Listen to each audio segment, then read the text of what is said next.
Hello, നമുക്കിന്ന് നല്ല അസൽ ടേസ്റ്റുള്ളൊരു ചൂരക്കറി തയ്യാറാക്കാം. അതിനായിട്ട് ചട്ടിയിൽ എണ്ണ ഒഴിച്ച് ചൂടായതിന് ശേഷം കടുകും ഉലുവയും ചേർത്ത് പൊട്ടിച്ചെടുക്കുക. അതിനുശേഷം ഞാനിവിടെ കുറച്ച് വറ്റൽമുളകും കറിവേപ്പിലയും ചേർത്ത് കൊടുക്കുന്നുണ്ട്. പിന്നെ ഒരു 1/2 ടേബിൾ സ്പൂൺ ഇഞ്ചി വെളുത്തുള്ളി പേസ്റ്റ് ചേർത്ത് കൊടുക്കുന്നുണ്ട്.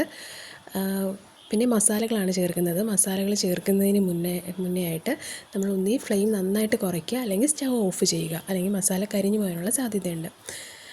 ഞാനിവിടെ 2 ടേബിൾ സ്പൂൺ മുളക് പൊടി, 1/2 ടേബിൾ സ്പൂൺ മല്ലിപ്പൊടി, 1/4 ടേബിൾ സ്പൂൺ മഞ്ഞൾപ്പൊടി, 1/4 ടേബിൾ സ്പൂൺ കുരുമുളക് പൊടി, ഇത്രയുമാണ് ചേർത്ത് കൊടുത്തത്.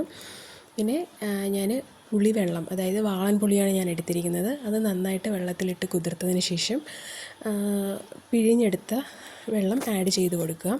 കുടംപുളി ഉണ്ടെങ്കിൽ അതും ഉപയോഗിക്കാവുന്നതാണ്. പിന്നെ കഴുകി വൃത്തിയാക്കിയ മീൻ കഷ്ണങ്ങൾ ഇതിലോട്ട് ചേർത്ത് കൊടുക്കുക.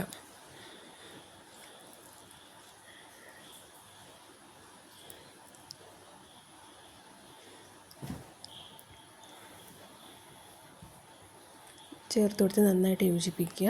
കണ്ടോ, അതിൻ്റെ കളർ കണ്ടോ, നല്ല റെഡിഷ് കളറായിട്ടുണ്ട്. ഞാൻ 2 ടൊമാറ്റോ കട്ട് ചെയ്തത് ആഡ് ചെയ്ത് കൊടുക്കുന്നുണ്ട്. കുടംപുളിയാണ് കേട്ടോ കുറച്ചുകൂടെ നല്ലത്. എൻ്റെ കയ്യിൽ അതില്ലാത്തതുകൊണ്ടാണ് ഞാൻ വാളൻപുളി ചേർത്തത്. പിന്നെ തേങ്ങ ഒരു അരമുറി എടുത്തിട്ടില്ല, 1/4 മുറി തേങ്ങ നന്നായിട്ട് നല്ല മഷി പോലെ അരച്ചത് അതിൽ ചേർത്ത് കൊടുക്കുക.